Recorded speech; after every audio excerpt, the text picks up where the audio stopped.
2007 27 दिसंबर की शब लियाकत बाग रावलपिंडी में जलसे से ख़ताब करने के बाद मोहतरमा बेनज़ीर भुट्टो वापसी कर रही थी।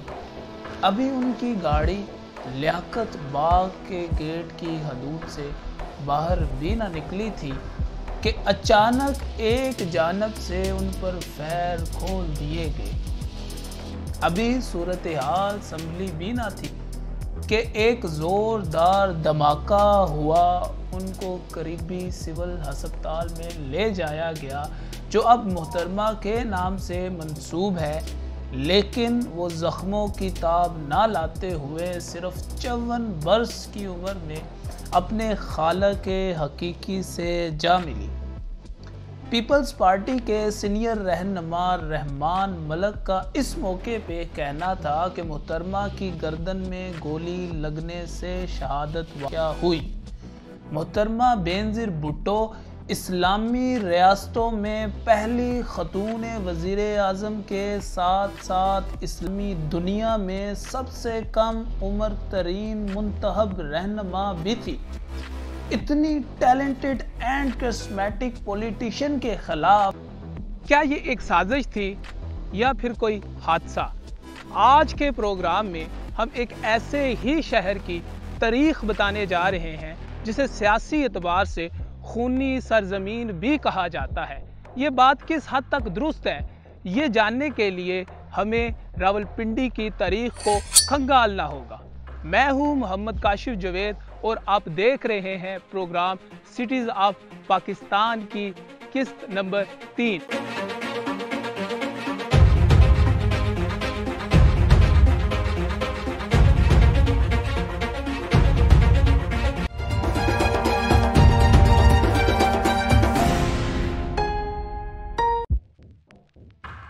रावलपिंडी कितना पुराना शहर है? रावलपिंडी का नाम सन 1493 में एक गांव रावल के नाम पर रखा गया।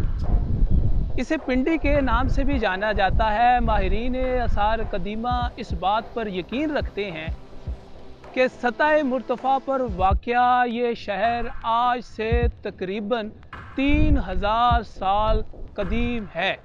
सतह मुर्तफ़ा से वाक़या एक ऐसा इलाका लिया जाता है जो अपने इर्द गिर्द के इलाके से बुलंद हो और इस लिहाज से तिब्बत दुनिया की बुलंद तरीन सतह है, जिसे दुनिया की छत भी कहा जाता है।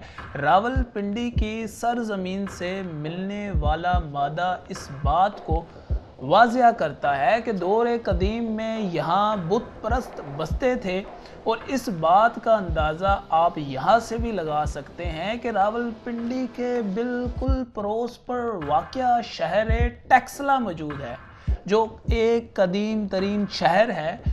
और मुर्खीन लिखते हैं कि इसी इलाके से बुद्ध मज़हब परवान चढ़ा और इसी शहर में दुनिया की पहली यूनिवर्सिटी की बुनियाद रखी गई थी, जिसके आसार आज भी इसी सरजमीन पर मौजूद हैं। टेक्सला कितना पुराना शहर है? अगर आप ये जानना चाहते हैं कि टेक्सला कितना पुराना शहर है, तो आप सिटीज़ ऑफ पाकिस्तान की सीरीज़ की पहली किस्त ज़रूर देखिए, क्योंकि उसमें हमने टेक्सला की मुकम्मल बायोग्राफी बताई है। रावलपिंडी शहर हमला आवरों के गुजरगाह की वजह से बदहाली का शिकार रहा। इस पर पहले वाइट हंस हमला आवर हुए और इसके बाद मुसलमान हुक्मरान महमूद गजनवी ने इस शहर पर हमला किया और इस शहर को फतह कर कर एक गक्खड़ हाकम काय गोहर के हवाले कर दिया। शहर बहरहाल एक हमला आवरी के रास्ते पर होने के बाअस कामयाब ना हो सका और बदहाली का शिकार ही रहा, लेकिन फिर नए हाकम जंडा खान गखर ने पिंडी की तकदीर ही बदल डाली और उसने इस इलाके को एक जिद्दत बख्शी। रावलपिंडी दौर कदीम में गखड़ों के ज़ेर हुकूमत रहा। गखड़ एक कदीम कबीला है जो कि ईरान से माइग्रेट होकर पंजाब में आकर आबाद हो गया।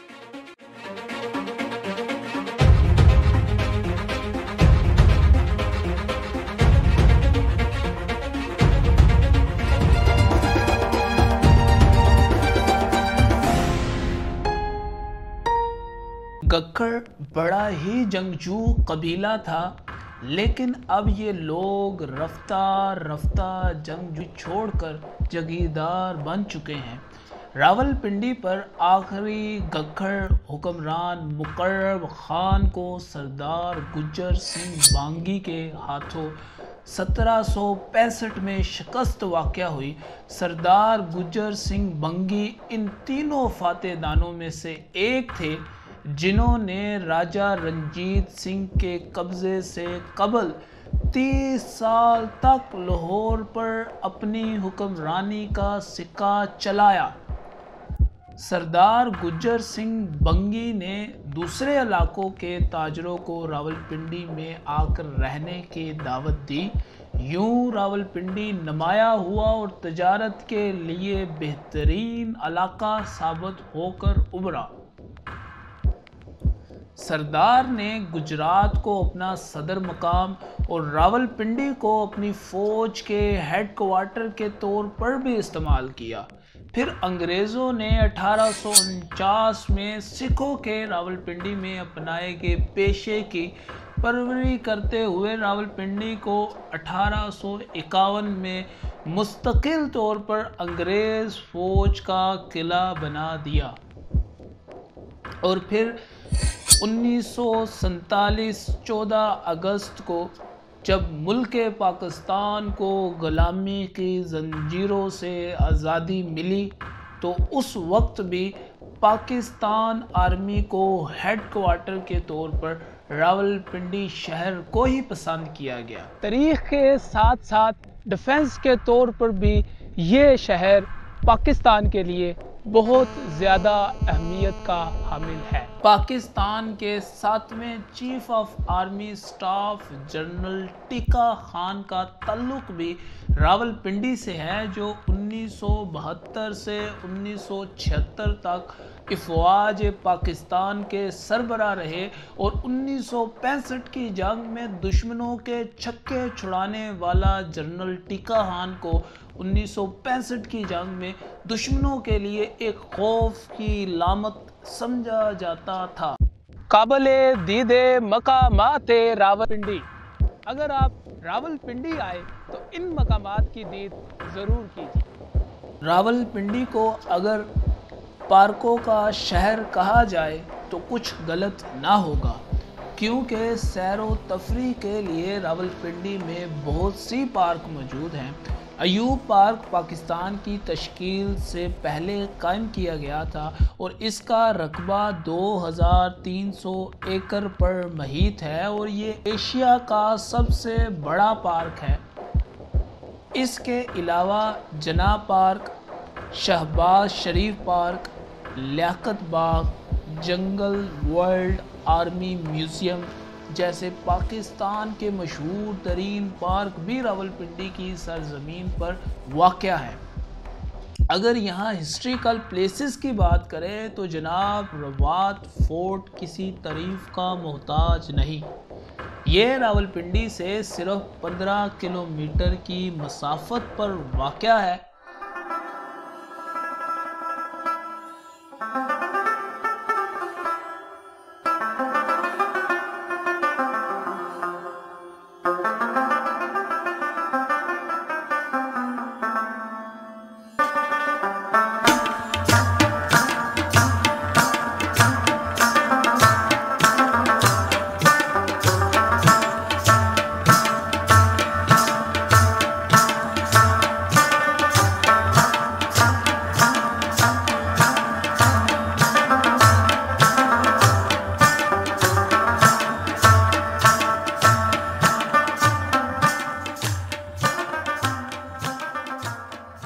रब्बात अरबी के लफ्ज़ रब्बात से निकला है, जिसके मैनी है सराय, यानी जहां मुसाफिर आकर रुका करते हैं। किला रब्बात की तमीर 16वीं सदी में गखरों ने की।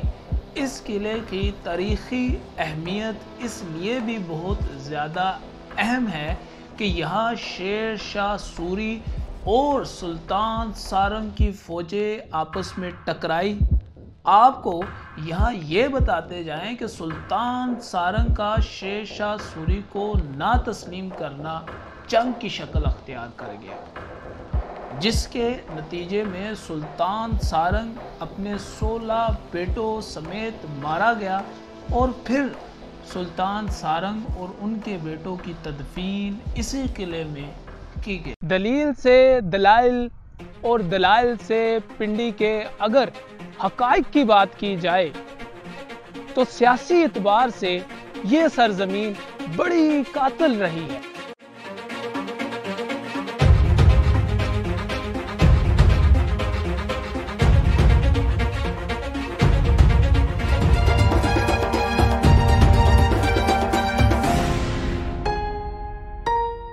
क्योंकि इसी सरजमीन पर पाकिस्तान के 3 बड़े सियासतदानों को मौत ने अपनी आगोश में ले लिया, जिन्होंने मुल्क पाकिस्तान की तरक्की में बेजा मेहनत की, जिनमें से मोहतरमा बेनज़ीर भुट्टो, जुल्फ़कार अली भुट्टो और लियाकत अली खान थे।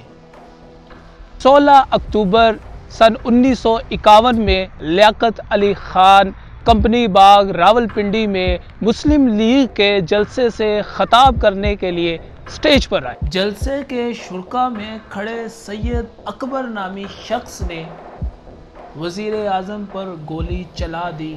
गोली सीने पर लगी और पाकिस्तान के पहले वज़ीर आज़म हज़ारों लोगों के दरमियान दिन दहाड़े कत्ल कर दिए गए।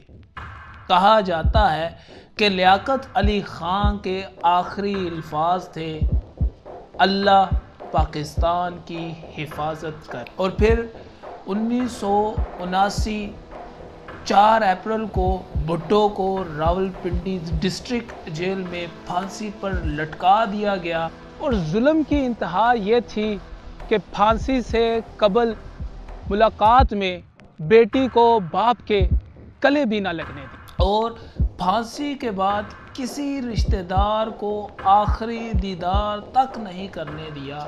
लेकिन आज हाल ये है कि भुट्टो की अदालती मौत को अदालती कत्ल समझा जाता है।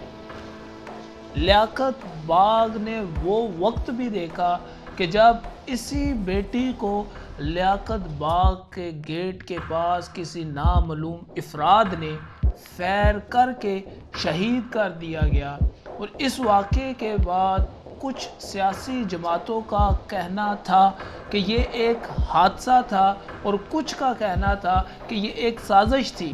लेकिन वक्त की सितम ज़रीफ़ी तो देखिए कि 12 बरस गुजर जाने के बावजूद ये मसला हल ना हो सका कि बीबी का कातिल कौन था।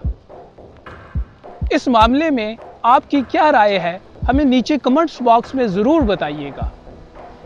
और अगर आप ये जानना चाहते हैं कि लाहौर का नाम बदल कर महमूदपुर क्यों रखा, तो दोस्तों इस लिंक पर क्लिक कीजिए।